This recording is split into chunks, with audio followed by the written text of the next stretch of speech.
Pendengar setia Suara Pagi di mana saja berada, damai sejahtera bagi Anda sekalian. Salam jumpa lagi bersama saya, Pastor John Lewar SVD. Hari ini hari Sabtu, 17 September 2022, Pekan Biasa ke-24. Bacaan-bacaan suci pada hari ini diambil dari surat pertama Rasul Paulus kepada jemaat di Korintus, bab 15 ayat 35 sampai dengan 37, 42 sampai dengan 49. Mazmur bab 56 ayat 10 sampai dengan 14. Injil Lukas bab 8 ayat 4 sampai dengan 15. Mari kita membaca sabda Tuhan, merenungkannya, masuk dalam keheningan dan doa. Dalam nama Bapa dan Putera dan Roh Kudus, amin. Tuhan bersamamu dan bersama rohmu. Inilah Injil Yesus Kristus menurut Lukas. Dimuliakanlah Tuhan. Ketika orang banyak berbondong-bondong datang, yaitu orang-orang yang dari kota ke kota menggabungkan diri pada Yesus, berkatalah ia dalam suatu perumpamaan. Adalah seorang penabur keluar untuk menaburkan benihnya. Pada waktu ia menabur, sebagian benih itu jatuh di pinggir jalan, lalu diinjak orang, dan burung-burung di udara memakannya sampai habis. Sebagian jatuh di tanah yang berbatu-batu, dan setelah tumbuh, ia menjadi kering karena tidak mendapat air. Sebagian lagi jatuh di tengah semak duri, dan semak itu tumbuh bersama-sama dan menghimpitnya sampai mati. Dan sebagian jatuh di tanah yang baik, dan setelah tumbuh berbuah 100 kali lipat. Setelah berkata demikian, Yesus berseru, "Siapa mempunyai telinga untuk mendengar, hendaklah ia mendengar." Murid-muridnya bertanya kepadanya, apa maksud perumpamaan itu?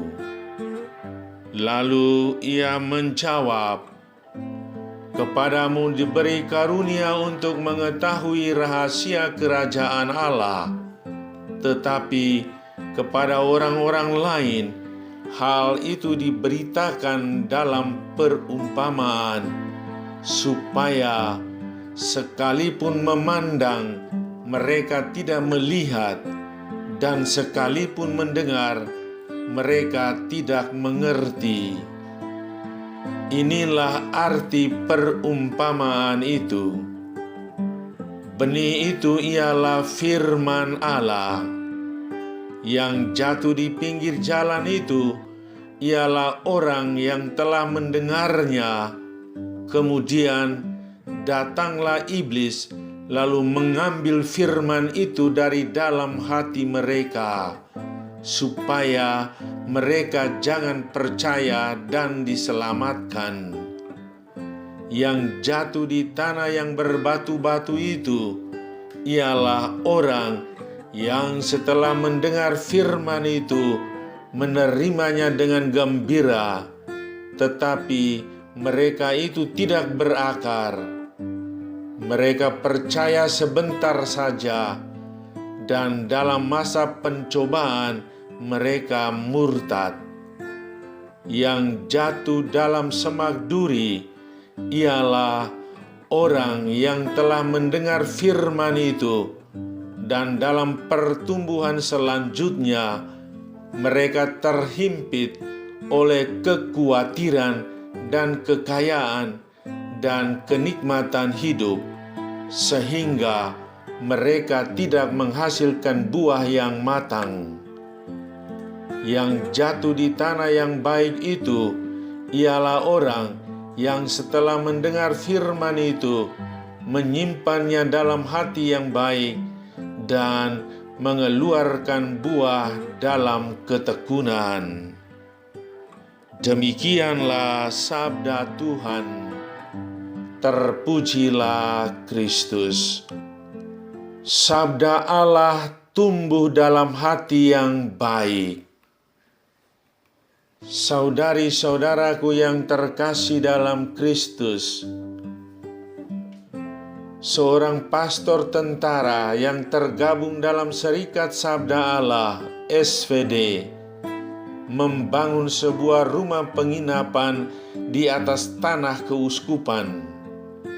Bidang tanah itu penuh batu karang.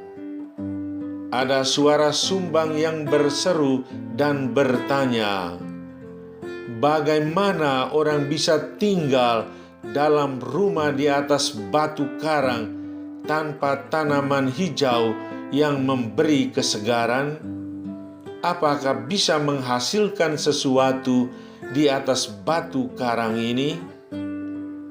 Sang pastor punya prinsip. Kita adalah manusia yang punya pikiran, perasaan, dan kemauan. Mengapa kita tidak gunakan? Kita harus menaklukkan alam dan mengolahnya menjadi tempat yang subur dan nyaman bagi orang lain. Demikian kata-katanya. Beliau mengeluarkan banyak uang pensiunannya membeli tanah dari tempat lain dan menumpukan di sekitar rumah yang dibangun megah itu. Banyak orang menertawakan pekerjaannya. Apakah bisa menghasilkan sesuatu?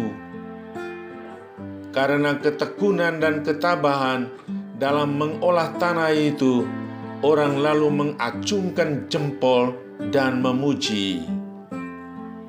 Lahan yang dikelola itu ditanami pohon buah-buahan seperti pepaya, mangga, jeruk, pisang, dan tanaman lain yang memberi kesejukan dan kesegaran bagi penghuninya. Satu hal yang mengagumkan ini adalah setia dalam tantangan, karena di sana ada juga peluang untuk menghasilkan sesuatu yang baik dan berguna bagi orang lain. Dan benar, rumah itu tampak indah, dihuni oleh sekelompok orang religius. Dari rumah itu lahirlah tenaga-tenaga profesional yang kini tersebar di antero persada ini. Yesus menyampaikan perumpamaan tentang penabur. Ia menaburkan firman Allah kepada siapa saja.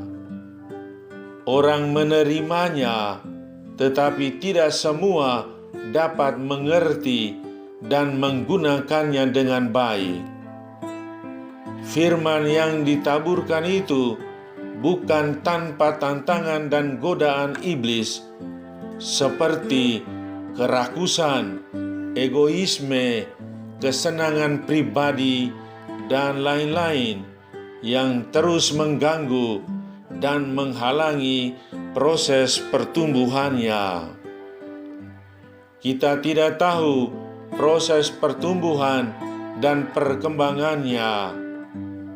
Hanya Tuhan yang tahu. Saudari-saudaraku yang terkasih dalam Kristus, firman Allah akan bisa tumbuh, berkembang, dan menghasilkan buah kalau disertai dengan berbagai tindakan. Pertama, pengolahan. Firman Allah perlu diolah, harus dibaca, direnungkan, dan dihayati. Kedua, perlu ada lahan, yaitu hati. Hati harus menjadi lahan bertumbuhnya firman Allah. Tapi ada orang yang sengaja tidak menyediakan hatinya untuk firman Allah itu. Ketiga, keadaan atau kondisi. Seringkali lingkungan hidup mempengaruhi pertumbuhan firman Allah. Agar firman Allah itu bisa tumbuh, berkembang, dan menghasilkan buah, kita harus tetap setia dan tekun membaca, merenung, dan menghayatinya dengan penuh iman. Karena firman itu adalah Allah sendiri. Tugas kita adalah merawat benih yang ada di dalam tanah hati dan hidup kita dengan penuh kasih dan dalam kerjasama dengan rahmat Tuhan. Hanya di dalam hati yang baik, benih itu dapat menghasilkan buah yang baik dan melimpah. Saudara, dalam keheningan, lihatlah dan bukalah kitab suci. Kitab suci adalah benih yang ditaburkan Tuhan untuk Anda kembangkan sampai akhirnya menghasilkan buah rahmat. Pernahkah Anda menyadari hal itu? Pernahkah Anda membuka kitab suci dan membaca serta merenungkannya?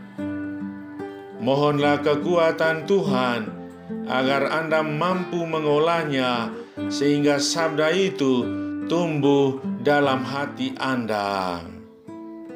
Marilah berdoa. Ya Tuhan Yesus, terima kasih Engkau selalu bersabda kepadaku. Bimbinglah aku untuk mampu mendengarkan dan mengolah sabda-Mu, agar hidupku semakin sesuai dengan kehendak-Mu dan menghasilkan buah rahmat untuk diriku dan sesamaku. Amin. Sahabatku yang terkasih, selamat hari Sabtu. Salam doa dan berkatku untukmu dan keluarga di mana saja berada.